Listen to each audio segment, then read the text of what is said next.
Now let us look at a more involved and more generalized structure of if-else.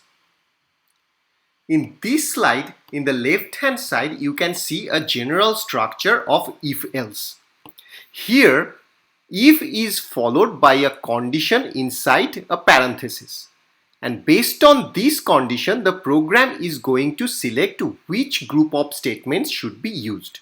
If the condition is true, then all the statements inside this if code block will be executed, and if the condition is false, it will directly come inside this else code block and all the statements inside this else will be executed. Now, in between this if and else, there can be a number of else if structure like this.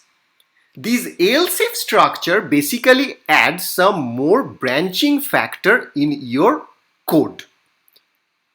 Like if the first condition inside this if it is false, then instead of directly coming into this else code block, it will check for a second condition. And if this second condition is true, then all the statements inside this else if code block will be executed. And there can be any number of else if structure adding any number of branching in your code like this. For example, in this generalized structure, we have 4 different branches to be executed based on the conditions. The similar type of branching can be done using the nested if-else structure also. So more branch can be added by nesting one if-else inside another if-else, and it can go any level of nesting. That means any number of if-else can be nested inside other if-else structure. Now let us look at an example. In this slide, you can see 3 equivalent code snippets.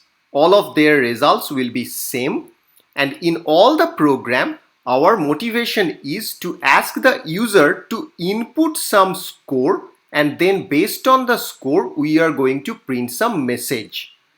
If the score is less than 30, then we are going to print fail. If the score is in between 30 and 60, then we are going to print pass. And if the score is greater than equal 60, then we are going to print excellent.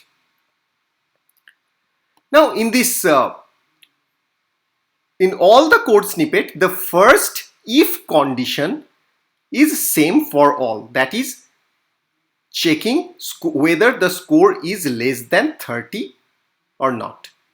In code snippet 1, in code snippet 2, and in code snippet 3. In all the code snippet, the condition is same.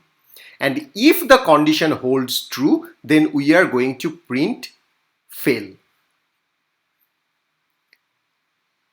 Now from the second condition, that is checking whether the score is in between 30 and 60, all the code snippets take a different approach. The first one is very much straightforward. I have just checked if the score is greater than equals 30.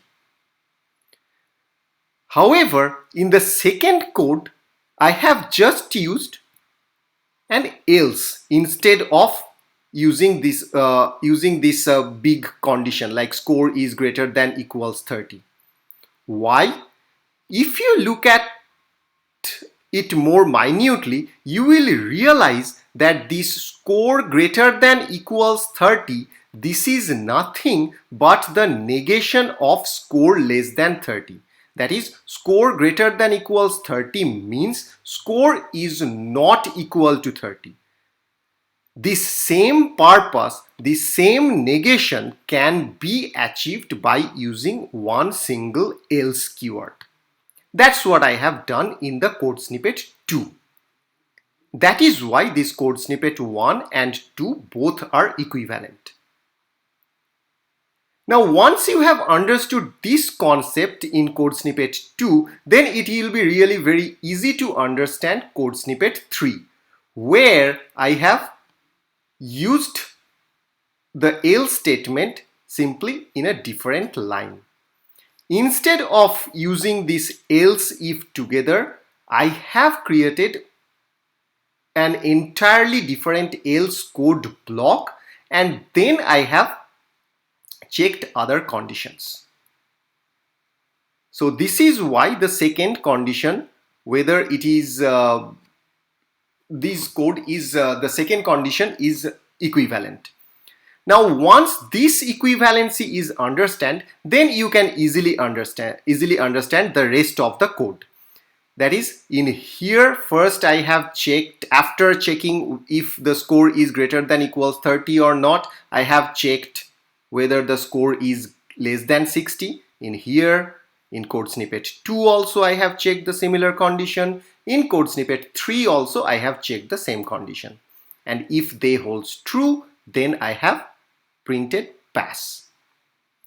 And the rest of the part is in code snippet 1, since I did not use any else, I have explicitly mentioned if score is greater than equals 60. However, that is the only thing remaining to check, and that is why we can safely use this else statement, replacing this entire if and followed by the condition. The same thing has been done in this code snippet 3 also. So this is about the branching in C++.